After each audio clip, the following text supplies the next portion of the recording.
दोस्तों, welcome back to channel Sharad Verma the study channel में आपका फिर से स्वागत है। आज हम बात करने वाले हैं बायोलॉजी के टॉप 20 क्वेश्चंस की। देखिए, टॉप 20 पढ़ाने का हमारा जो मोटिव है वो ये है कि हम आपको एक्सप्लेनेशन पढ़ाते हैं। वैसे हम इस पे पढ़ाते हैं इस तरह से, कॉपी पर ज़्यादा एक्सपेंसिव नहीं पढ़ाते हैं, बहुत ही सस्ते माध्यमों से पढ़ा देते हैं।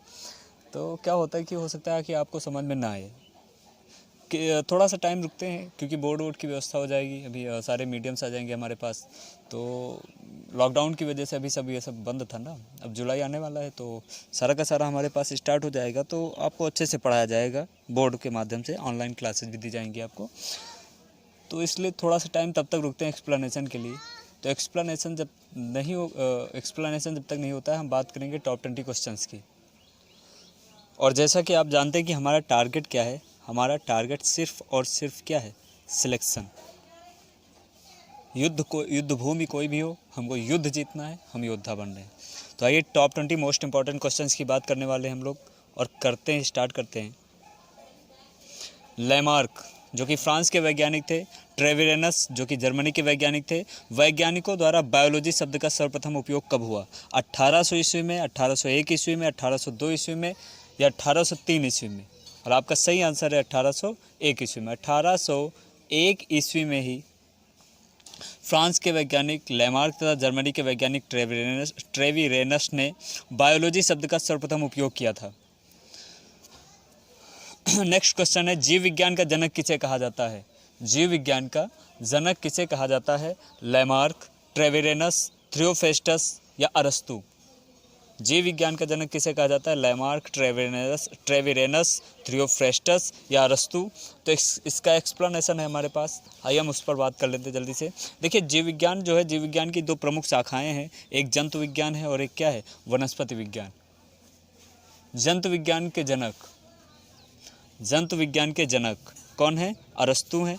और वनस्पति विज्ञान के जनक कौन है? थियोफ्रेस्टस हैं। और जीव विज्ञान के जनक भी कौन है? अरस्तु हैं, है ना। तो जीव विज्ञान और जंतु विज्ञान से संबंधित एक बुक है, हिस्टोरिया एनिमेलियम,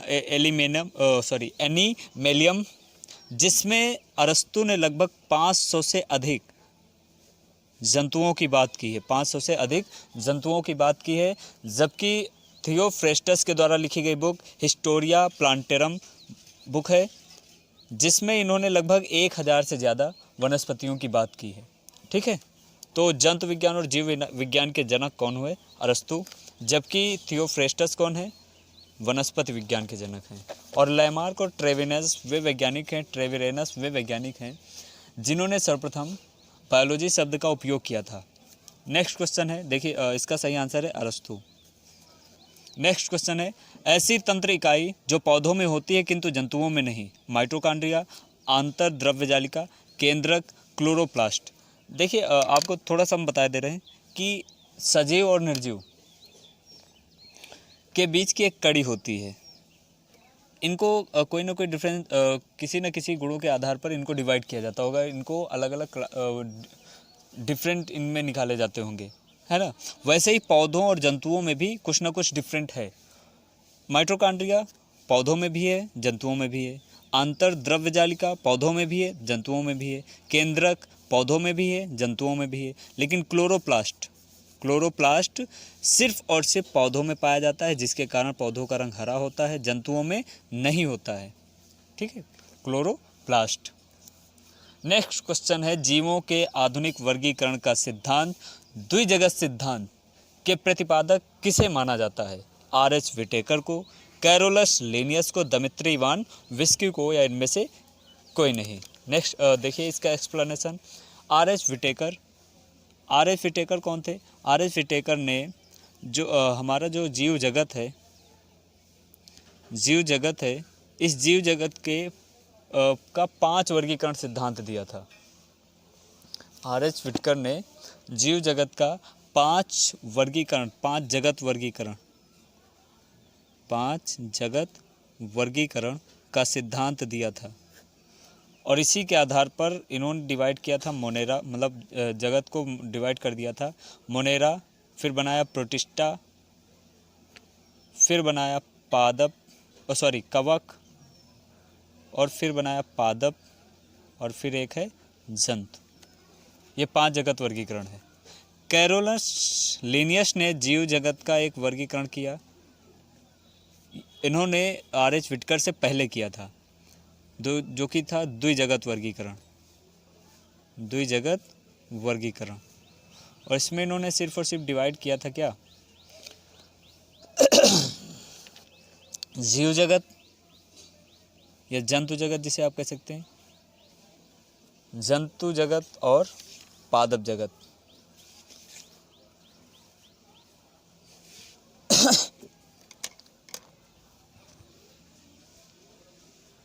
जंतु जगत और, आप जंतु लिख लीजिए इसे, जंतु जगत और पादप जगत। अच्छा, दमित्री इवानोव्स्की कौन थे? इन्होंने सर्वप्रथम वायरस की खोज की थी 1892 ईस्वी में। 1892 ईस्वी में दमित्री इवानोव्स्की, जो कि रशियन वैज्ञानिक थे, इन्होंने एक वायरस की खोज की थी जिसका नाम था टोबैको मोज़ैक वायरस। इसकी खोज की थी सर्वप्रथम। तो वायरस की खोज करने वाले वैज्ञानिक कौन? Dmitri Ivanovsky. और सर्वप्रथम खोजा गया वायरस का नाम क्या है? Tobacco mosaic virus. कब? 1892 ईस्वी में। तो आइए हम अपने आंसर पर आते हैं। जीवों के आधुनिक वर्गीकरण का सिद्धांत, द्विजगत सिद्धांत, प्रतिपादक किसे माना जाता है? कैरोलस लिनियस को। और यही थे, और इसी के कारण इनको वर्गीकी का पिता कहा जाता है। वर्गीकी का पिता कहा जाता है। और इसके साथ ही वर्गीकी का पिता कहे जाने के साथ ही इन्होंने नाम पद्धति भी दी थी, जिसका नाम था द्विनाम पद्धति। इसमें क्या होता था कि 2 नाम लिखे जाते थे, जिसमें पहला नाम 2 शब्दों से मिलकर नाम बना होता था। पहला शब्द जो होता था वंश का नाम, और दूसरा जाति का नाम होता था। नेक्स्ट क्वेश्चन है हमारा, एक कोशिकीय शैवाल तथा प्रोटोजोआ किस जगत के जीव हैं? मोनेरा, प्रोटिस्टा, कवक, पादप। तो आइए इसके एक्सप्लेनेशन की बात कर लेते जल्दी से। मोनेरा जो है, मोनेरा एक कोशिकीय प्रोकैरियोटिक होता है। प्रोकैरियोटिक होता है, और इसमें आता है जैसे हमारा जीवाणु होता है, ठीक है, और नील हरित शैवाल, नील हरित शैवाल। अच्छा, प्रोटिस्टा जो होता है वो भी एक कोशिकीय प्रोकैरियोटिक होता है। प्रोकैरियोटिक होता है, लेकिन ये कभी कभी बहुकोशिकीय भी होते हैं। ध्यान से देखिएगा, अभी आपको कुछ समझना भी है। ये कभी कभी बहुकोशिकीय भी होते हैं, और जैसे ये होता है एक कोशिकीय शैवाल और प्रोटोजोआ। आप समझ चुके हैं कि आपका आंसर क्या है, लेकिन आगे भी देख लेंगे। कवक जो होते हैं वो बहुकोशिकीय होते हैं, वो एक कोशिकीय नहीं होते हैं। कवक क्या होते हैं? बहुकोशिकीय होते हैं, और प्रोकैरियोटिक की जगह पे वो होते हैं यूकैरियोटिक। देखिए, प्रोकैरियोटिक जीव जो होते हैं उनमें केंद्रक नहीं होता है, और कोई कोशिका उपांग नहीं होता है, ठीक है। केंद्रक और कोशिका उपांग नहीं है, तब वो होता है क्या? प्रोकैरियोटिक। और अगर केंद्रक और कोशिका उपांग है, तब वो क्या होगा? यूकैरियोटिक, ठीक है। बहुकोशिकीय यूकैरियोटिक कवक होते हैं।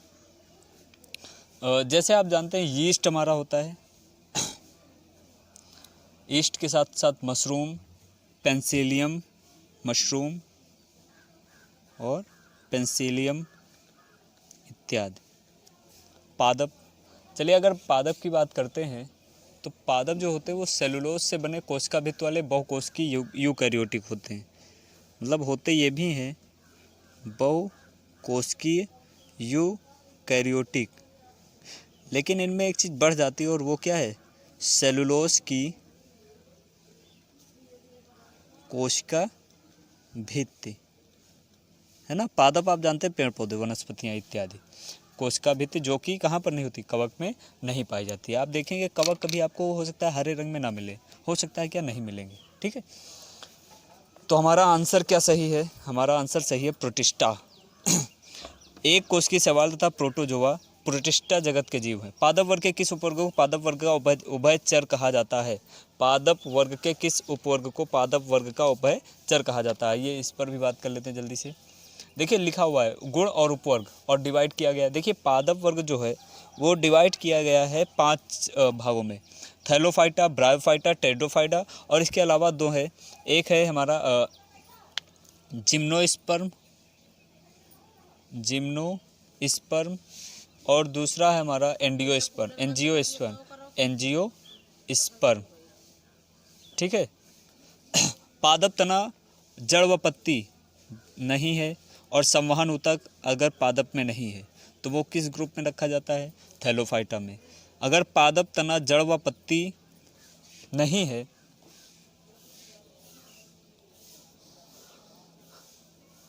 अगर पादप तना जड़ व पत्ती है और संवहन ऊतक नहीं है तो वो ब्रायोफाइटा में रखा गया है, और अगर दोनों हैं, ठीक है, तो वो टेरिडोफाइटा में रखा हुआ है। आप गौर से देखिए,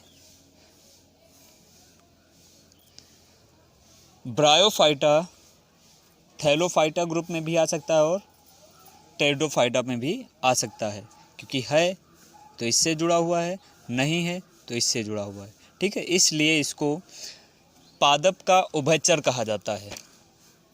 पादप वर्ग के किस उपवर्ग को पादप वर्ग का उभयचर कहा जाता है? और आपका आंसर सही है क्या? ब्रायोफाइटा। नेक्स्ट क्वेश्चन है,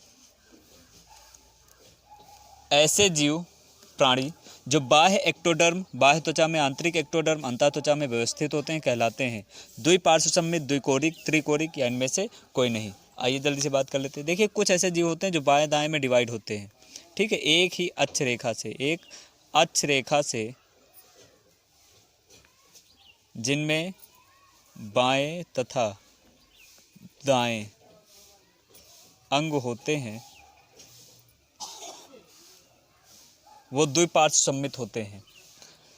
जिनमें एक्टोडर्म होता है कौन सा? आउटर या बाह्य, आप कह सकते हैं, बाह्य लिख देते हैं, बाह्य एक्टोडर्म, प्लस जिनमें होता है आंतरिक या अंतः एक्टोडर्म वो होते हैं द्विकोरिक, और जिनमें बाह्य एक्टोडर्म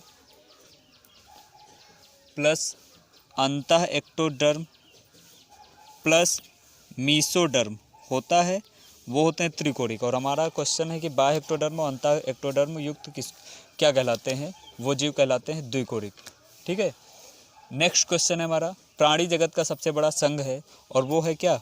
पेरिफेरा, निमेटेडो, एनेलिडा या आर्थ्रोपोडा, क्योंकि आर्थ्रोपोडा संघ के ही पृथ्वी पर पाए जाने वाले लगभग 2/3 जीव आर्थ्रोपोडा जीव होते हैं। नेक्स्ट क्वेश्चन है, किस जीव में 13 चैम्बर युक्त हृदय पाए जाते हैं? झींगा, मकड़ी, तिलचट्टा या सिल्वरफिश? तिलचट्टा में 13 चैम्बर युक्त हृदय पाया जाता है, जबकि झींगा में 19 जोड़ी पैर होते हैं।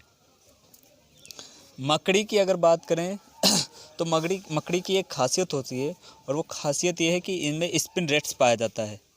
स्पिन रेट्स पाया जाता है जिनकी वजह से या जिनके द्वारा, ये एक अंग है इनका, स्पिन रेट्स, जिनके द्वारा ये जाला या सिल्क का निर्माण करते हैं और जाला बनाते हैं। सिल्वरफिश कोई फिश नहीं है, कोई मछली नहीं है, ये एक पंखहीन कीट होती है, ठीक है। नेक्स्ट क्वेश्चन है, ब्यूबोनिक प्लेग होने वाली बीमारी का कारक जीव है? बेड बग, सीसी मक्खी, red flee, sand fly.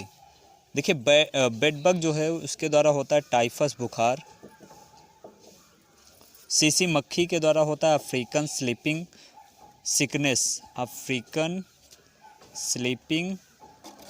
Sickness, ठीक है, सिकनेस लिख लीजिए। रेड फ्ली के द्वारा होता है ब्यूबोनिक प्लेग, और सैंड फ्लाई के द्वारा होता है काला जार। तो आपका सही आंसर है क्या? Red flee.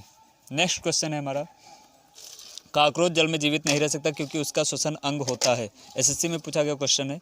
क्लोम, वातक, पुस्त फुफ्फुस कोश। वातक सही आंसर है आपका। निम्नलिखित में से कौन सी एक प्रकार की मछली है? प्रवांग, मूंगा, रजत मीनाब, अश्वमीन या इनमें से कोई नहीं। अश्वमीन आपका सही आंसर है। कीट में क्या क्या होता है? 3 जोड़ी टांगे, 4 जोड़ी टांगे, सिर, वक्ष और पेट, पंखों का जोड़ा और एंटीना। कीट में सिर, वक्ष और पेट तीनों होते हैं। निम्नलिखित में से कौन सा एक मछली है? समुद्री कुकम्बर, खीरा, समुद्री गाय, समुद्री घोड़ा या समुद्री बाघ। समुद्री घोड़ा एक मछली, जबकि बाकी सब अन्य वंश या अन्य वर्ग और अन्य जाति के होते हैं। मानव सदृश लघुत्तम कपि है? Gibbon, chimpanzee, gorilla, orangutan. Gibbon मानव सदृश लघुत्तम कपि मतलब मानव की अपेक्षा में सबसे छोटा जो बंदर है वो गिबन बंदर है। वाइट लेग हॉर्न एक किस्म है तोतों की, मोरों की, कुक्कुटों की या उलोकों की, और आपका आंसर है क्या? कुक्कुटों की। नील गाय किस कुल में आती है? गाय, बकरी, भेड़ या हिरन, और आपका आंसर है क्या? हिरन में। नेक्स्ट क्वेश्चन है, सबसे बड़ा अकशेरुकी जीव है? Octopus, squid, coral, jellyfish. सबसे बड़ा अकशेरुकी जीव है ऑक्टोपस, सिक्विड, कोरल या जेलीफिश, और आपका सही आंसर है क्या? सिक्विड। नेक्स्ट क्वेश्चन है, ऑक्टोपस होता है एक संधिपाद आर्थ्रोपोडा, एक शूलचर्मी, एक हेमिकार्डा या एक मृदुकवची मोलस्क। ऑक्टोपस मोलस्कों का होता है, एक मृदुकवची मोलस्क होता है। नेक्स्ट क्वेश्चन है हमारा, निम्नलिखित में से विशालतम स्थलचर वन्य प्राणी कौन सा है? भारतीय हाथी, अफ्रीकी हाथी, जिराफ या सफ़ेद बाघ, और आपका सही आंसर है क्या? अफ्रीकी हाथी। विशालतम स्थलचर वन्य प्राणी, सबसे बड़ा स्थलचर वन्य प्राणी कौन सा है? अफ्रीकी हाथी। और यहीं पर आपका टॉप 20 क्वेश्चन का ये वीडियो समाप्त होता है। धन्यवाद। Don't forget to like, share and subscribe the channel. Thank you.